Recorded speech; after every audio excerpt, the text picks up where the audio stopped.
Basa pa yung damuhan. Ayan. Hello everyone. Dito kami sa gitna ng bundok. Meron pang bola ng golf. Sinisipon ako, malamig pa. Yun. Ano kaya iyan? Maliliit na tent.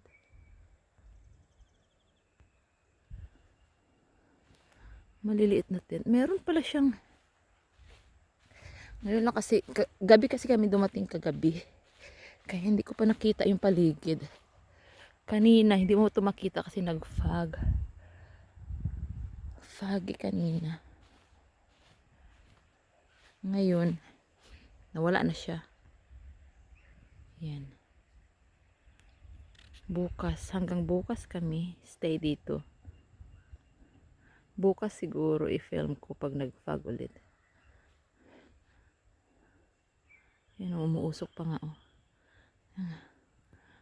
Ang ganda ng pagka blue ng sky. Tapos green.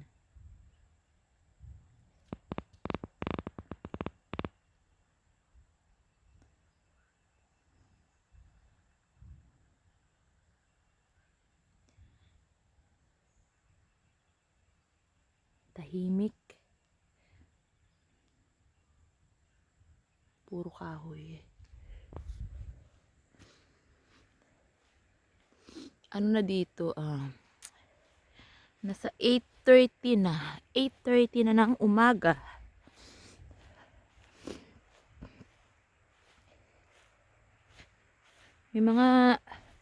Siguro may mga wildlife dito. Siguro may mga kangaroo, wombat, kasi may mga ebak. Ebak. Yan, ang ganda oh. Pwede pala siya. Pag summer pala, maganda dito. Kasi pwede ka o kaya kayak. Mag-kayak dito.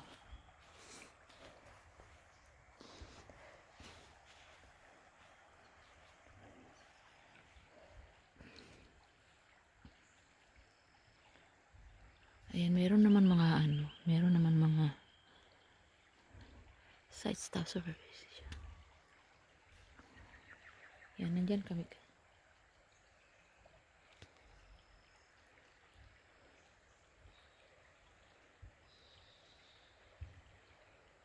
Pwedeng mag-dive. Saka ayan, mabilis. Kaya hindi pwede lang siguro mag-tampisaw. Kasi meron naman siyang ganyan. Oh. Pwede kang pumunta. Nilagyan pala nila ng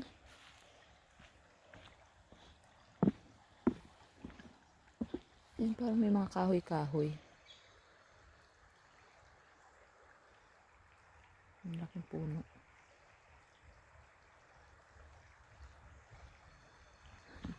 Tubig na naman guys. Paano to? Ilog. Latrobe River. Yan. Ito medyo malakas ang huni ng ibon.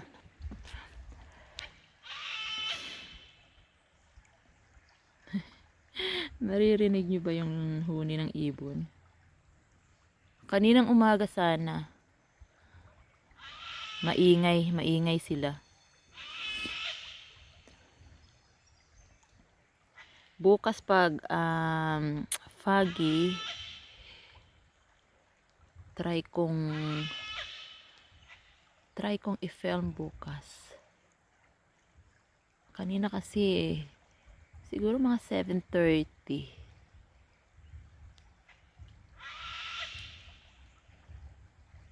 Hindi naman ganun ka foggy, pero sabi ng asawa ko, pumunta sila sa hill, medyo mataas kasi gusto nilang makita ang sunrise Pero wala namang sun kanina kasi nga maulap. Kaya hindi nila nakita si Haring Araw. Shout out nga pala sa mga members ko. Thank you so much guys sa mga nanonood. Walang sawang suporta. Team Auntie Marga. Ang Team New Zealand. Ang Bingo Warriors. Team Kulits. Ayan, shout out. At sa mga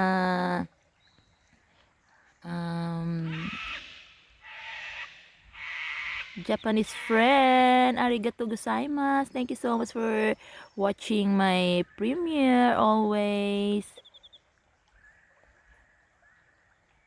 Yeah.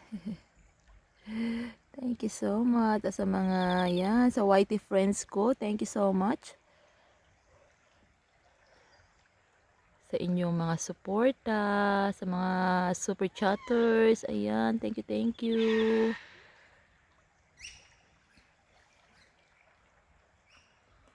Ewan ko pwedeng tumawid dyan. Meron sigurong ikutin ko pa ito mamaya. Pag wala kaming magawa mamaya, pag medyo sunny, ikutin namin to kasama ko yung mga bata.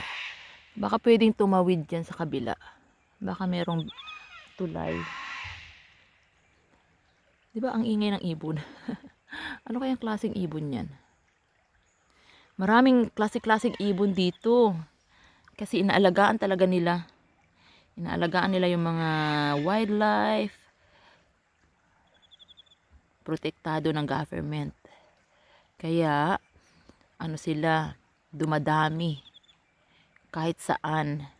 Kahit yung sa place nga namin, sa pond lang, iba-ibang ibon ang makikita.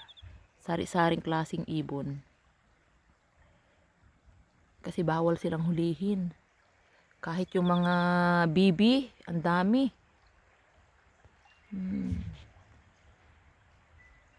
Hindi nila pinapagalaw yun. Meron nang ang law bawal nang hulihin. Siguro merong place na hinuhuli yung mga bibi.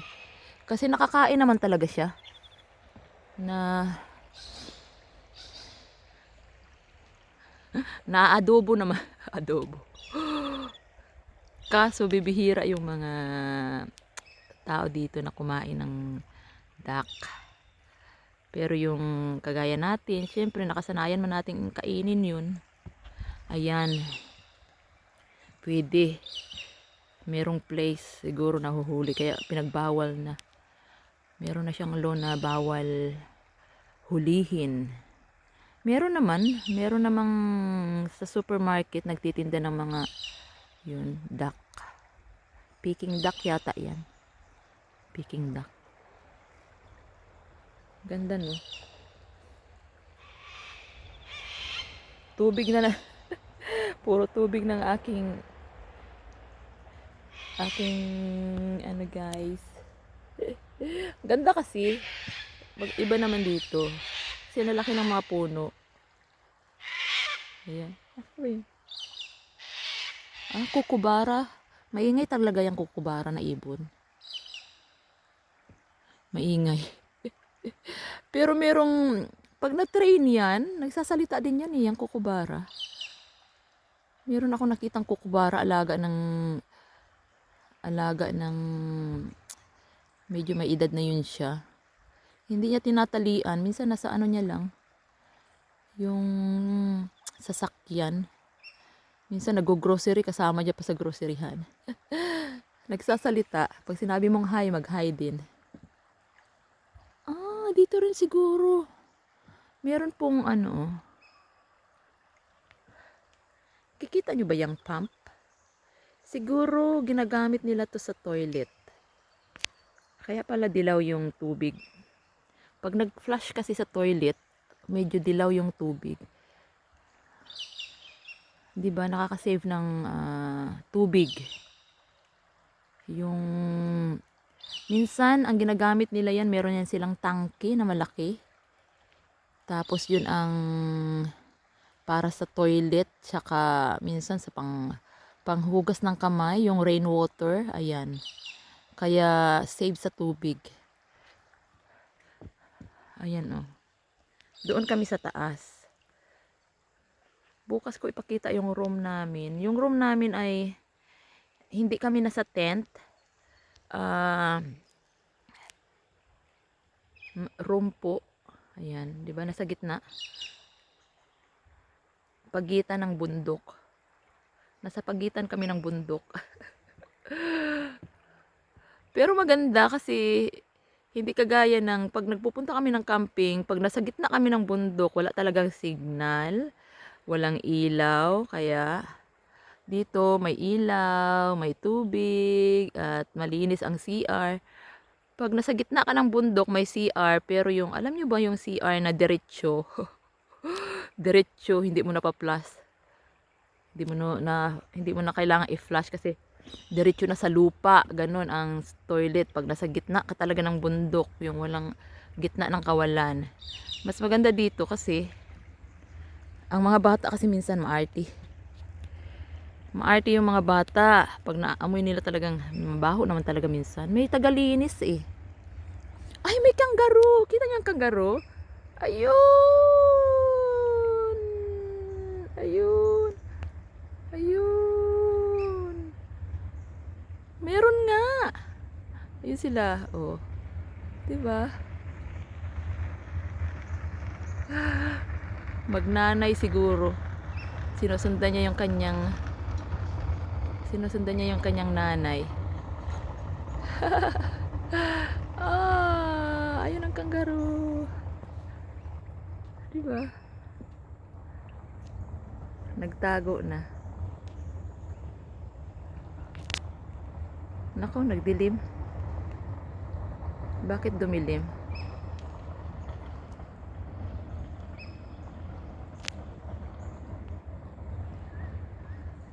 Wala na. Buti nahagip ko ng camera. Dito galing.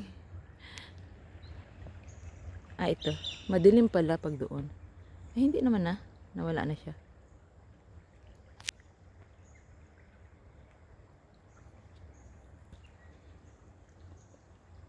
Nawalaan na. Nagtago na. Natakot. Ay, meron ng kangaroo. Sandali lang, guys. May nakita akong kangaroo, guys. Ayun, ayun, ayun sila. Ayan, ayan, ayan. Huwag masyadong kasi lumalabo. Ayun sila, oh. Sandali. Magalaw ang camera ko. Ayan, ayan, ayan, ayan. Ayun na. Ayun na, nagtakbuhan na.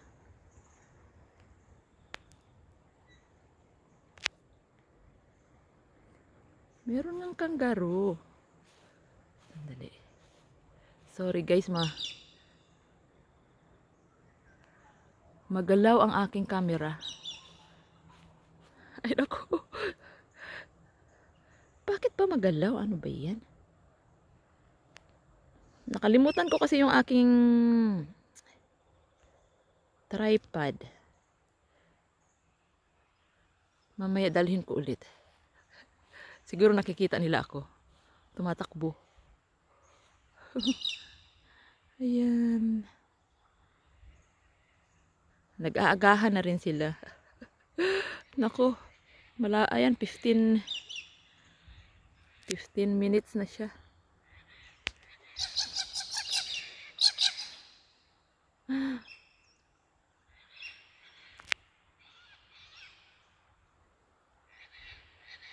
Kumakain. Ayan na guys. Medyo mahaba na po to. Putulin ko lang mamaya ulit. Salamat ng marami sa panonood. Have a good one everyone. Thank you so much. Bye-bye.